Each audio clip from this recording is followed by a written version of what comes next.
दोस्तों, प्राचीन आर्टिफैक्ट्स तो आपने कई देखे होंगे, पर जिन प्राचीन आर्टिफैक्ट्स के बारे में आज मैं आपको बताने वाला हूं, वो वाकई बहुत बेहतरीन हैं, क्योंकि इनमें यूक्रेन में युद्ध के दौरान खोजे गए एम्फोरा से लेकर ब्रॉन्ज एज तक के कई ऐसे प्राचीन आर्टिफैक्ट्स शामिल हैं जिन्हें देखकर आप अमेज रह जाने वाले हैं। तो चलिए शुरू करते हैं आज की इस मजेदार वीडियो को।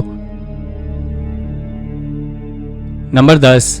दोस्तों, आप सभी जानते हैं कि यूक्रेन अभी रशिया के साथ वॉर के हालातों से गुजर रहा है। ऐसी सिचुएशन में वहां आर्कियोलॉजिकल डिस्कवरीज हो पाना बहुत कठिन है। आपको बता दें कि वहां ऐसे कठिन हालात में भी एक आर्कियोलॉजिकल डिस्कवरी हुई है। दरअसल जब यूक्रेनियन सोल्जर्स ओडेसा नाम की जगह पर दुश्मनों से बचने के लिए गड्ढा खोद रहे थे, तभी उन्हें एंशिएंट ग्रीक एम्फोरा मिले, जिन्हें देखकर वो सारे सोल्जर्स चौंक गए। ये सोल्जर्स यूक्रेनियन 126 टेरिटोरियल डिफेंस के मेंबर्स थे, जिन्होंने इस डिस्कवरी के तुरंत बाद आर्कियोलॉजिकल एक्सपर्ट्स और म्यूजियम के मेंबर्स को इसकी जानकारी दी। अगर हम एक्सपर्ट्स की माने तो ये आर्टिफैक्ट्स लगभग 2500 साल पहले के बताए जा रहे हैं। उस समय ओडिशा को ओडिशा के नाम से जाना जाता था, जिसे कि रोमन्स के द्वारा खोजा गया था। इंटरनेशनल ऑब्जर्वर्स का कहना है कि यूक्रेन और रशिया के कॉन्फ्लिक्ट की वजह से 120 से ज्यादा कल्चरल इंपॉर्टेंट साइट्स डैमेज हो गई, जो आर्कियोलॉजिस्ट के लिए एक बहुत बुरी खबर है। नंबर 9। अब हम आपको एक ऐसी डिस्कवरी के बारे में बताने वाले हैं जो कि आज तक एक मिस्ट्री बनी हुई है।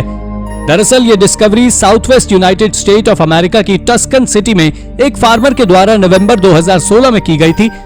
दरअसल उसने वहां से एक एंशिएंट फिगरिन को खोजा था। हिस्टोरियंस का कहना है कि इस क्ले फिगरिन्स को फर्टिलिटी सिंबल्स के रूप में बनाया गया होगा, क्योंकि ये दिखने में आदमी के गुप्त अंगों के जैसे दिखाई देते हैं। इन आर्टिफैक्ट्स को किसने बनाया होगा ये जानना तो इम्पॉसिबल है, लेकिन माना जा रहा है कि इन फिगरिन को इस रीजन में लगभग 3000 साल पहले रहने वाले फार्मर्स के द्वारा बनाया गया होगा। इस रीजन में इन्हीं आर्टिफैक्ट्स के जैसे कई बड़े बड़े आर्टिफैक्ट्स होने की बात कही जाती थी, जिनमें से कुछ को 2006 में और कुछ आर्टिफैक्ट्स को 2008 में खोजा जा चुका है। दरअसल आज तक साइंटिस्ट इन आदमी के गुप्त अंगों के जैसे दिखने वाले आर्टिफैक्ट्स को बनाने का मकसद खोजने में लगे हुए हैं। नंबर 8। दोस्तों, चलिए अब हम एंशिएंट वॉरियर्स की एक ऐसी स्वॉर्ड के बारे में बात करने वाले हैं जो कि आज तक एक रहस्य बनी हुई है। इस तरह की एंशिएंट वाइकिंग स्वॉर्ड्स ज्यादातर स्कैंडिनेविया और यूनाइटेड किंगडम में पाई जाती है और सबसे कम टर्की में पाई जाती है। ऐसी ही एक एंशिएंट वाइकिंग स्वॉर्ड को आर्कियोलॉजिस्ट ने एंशिएंट सिटी ऑफ पटारा से 2018 के अंत में खोजा है। आर्कियोलॉजिस्ट का कहना है कि इस स्वॉर्ड का इस्तेमाल 9th और 10th सेंचुरी के बीच हुआ होगा। ये वही समय था जब पटारा एंशिएंट रीजन लेजिया की कैपिटल हुआ करती थी। इसके बारे में ऐसा कहा जाता है कि इस स्वॉर्ड के मालिक वाइकिंग वॉरियर्स कभी अपने एम्पायर को बचाने की जद्दोजहद में नेवल बैटल्स लड़ने के लिए पटारा गए होंगे। वैसे आपको बता दें कि यह दूसरी वाइकिंग स्वॉर्ड है जिसको टर्की में खोजा गया है। नंबर 7। दोस्तों, इस डिस्कवरी को स्वीडन में एस्कोनेस्ट्रॉम नाम के एक माउंट हाइकर के द्वारा अंजाम दिया गया था। दरअसल जब वो अपना टेंट लगाने के लिए गड्ढा खोद रहा था, तब उसने वहां से एक ब्रॉच खोजा था, और जब उसने उस ब्रॉच की कार्बन डेटिंग की तो पता लगा कि ये ब्रॉच आज से 1200 साल पुराना है। इस ब्रॉच के डिजाइन और इसको बनाने का तरीका देख एक्सपर्ट्स ने इसके बारे में एक बात रिवील की थी कि ये ब्रॉच एक फीमेल वाइकिंग का है, और अगर ऐसा है तो आप जान ले कि पूरे स्वीडन में की गई ये अब तक की पहली ऐसी खोज है। इसके साथ ही उस साइट पर उसे कई जली हुई बोन्स मिली, जो भी बिल्कुल उसी जगह पर थी जहां से उस ब्रोच को खोजा गया था। नंबर 6। यूनाइटेड किंगडम में ऐसे तो बहुत आर्टिफैक्ट्स पाए गए हैं, लेकिन उनमें से ये कुछ ज्यादा ही सुंदर हैं। ऐसी ही एक और 2100 साल पुरानी एक बैटरसी शील्ड को इस जगह से पहले भी खोजा जा चुका है, जिसे पूरी कंट्री में सिग्निफिकेंट आर्ट का एक उदाहरण माना जाता है। दोस्तों, ये शील्ड लकड़ी की बनी है, जिस पर ब्रॉन्ज की एक शीट लगी है, और इसको लैटिन स्टाइल में डिजाइन किया गया है, जिसको प्रदर्शन के लिए म्यूजियम ऑफ लंदन में रखा गया है, जहां इसको लाखों लोग देखने आते हैं। मगर आपको जानकर हैरानी होगी कि जो शील्ड म्यूजियम ऑफ लंदन में रखी है वो असली शील्ड नहीं है, वो तो मात्र एक रेप्लिका है, जबकि असली शील्ड तो ब्रिटिश म्यूजियम में रखी गई है। आपकी जानकारी के लिए बता दूं कि इस शील्ड को चेल्सी ब्रिज के निर्माण के समय खोजा गया, और उसी समय 100 से भी ज्यादा रोमन एंड सेल्टिक स्केलेटन्स और हथियार भी खोजे गए थे। पर इस शील्ड को बहुत अच्छी कंडीशन में पाया गया था, जिसके बारे में हाल ही में हिस्टोरियंस ने एक स्टेटमेंट दिया है कि इसका इस्तेमाल युद्ध में नहीं हुआ है। नंबर 5।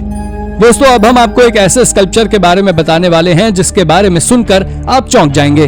दरअसल ये स्कल्पचर 1943 में आउटस्कर्ट्स ऑफ पराग ज़ेशिया में पहली बार पाया गया था, जिसे ज़ेकी ज़ाहिरोविक के नाम से जाना जाता है।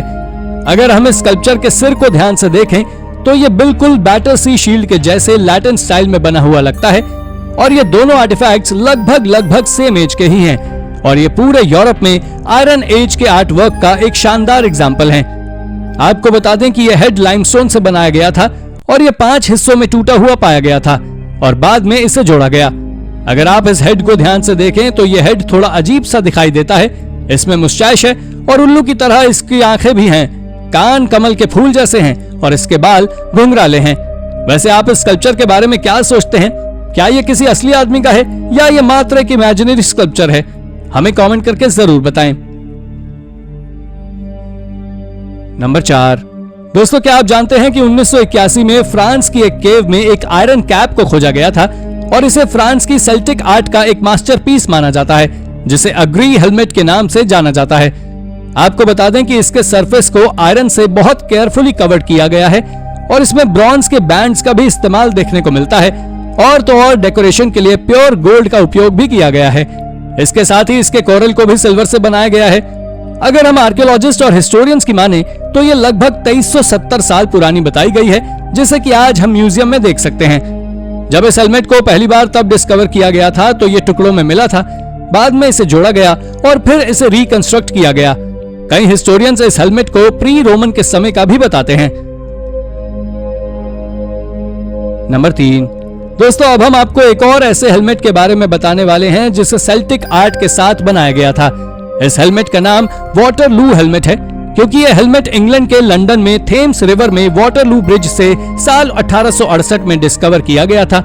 यह हेलमेट इंग्लैंड में खोजा गया प्री रोमन एरा के समय का यानी लगभग 2100 साल पुराना पहला आर्टिफैक्ट है।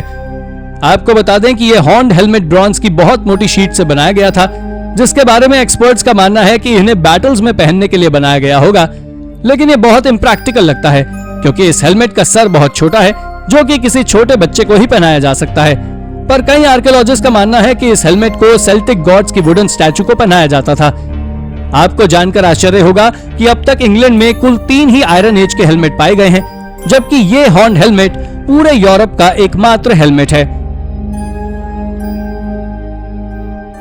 नंबर 2, दोस्तों अब हम बात करने वाले हैं चाइना के स्टोन ड्रम्स के बारे में, जो चाइना में खोजे गए अब तक के सबसे अनयूजुअल एंशिएंट आर्टिफैक्ट्स में से एक है।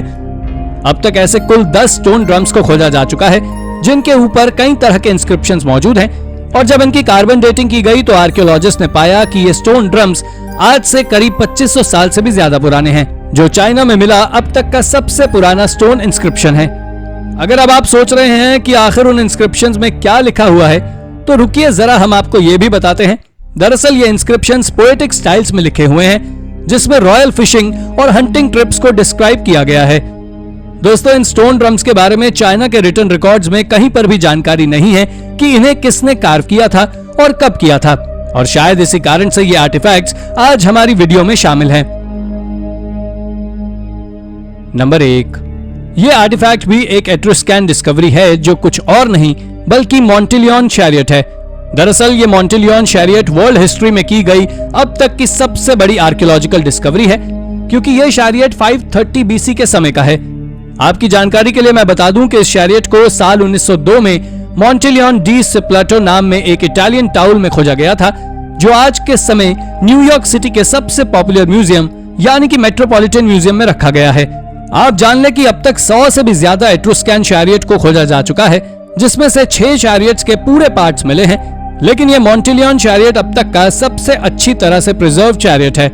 यह चैरियट भले ही लकड़ी से बना हुआ था, लेकिन इसके बावजूद भी इसके ऊपर ब्रॉन्ज की एक ठोस लेयर मौजूद थी, जिसकी वजह से ही ये वाकई एक बहुत बड़ी खोज है। तो दोस्तों ये थी हमारी आज की एक और इंटरेस्टिंग वीडियो। अगर आपको ये वीडियो पसंद आई हो तो इसे लाइक करें और हाँ, जाते जाते चैनल को सब्सक्राइब जरूर कर दीजिएगा। Thank you for watching.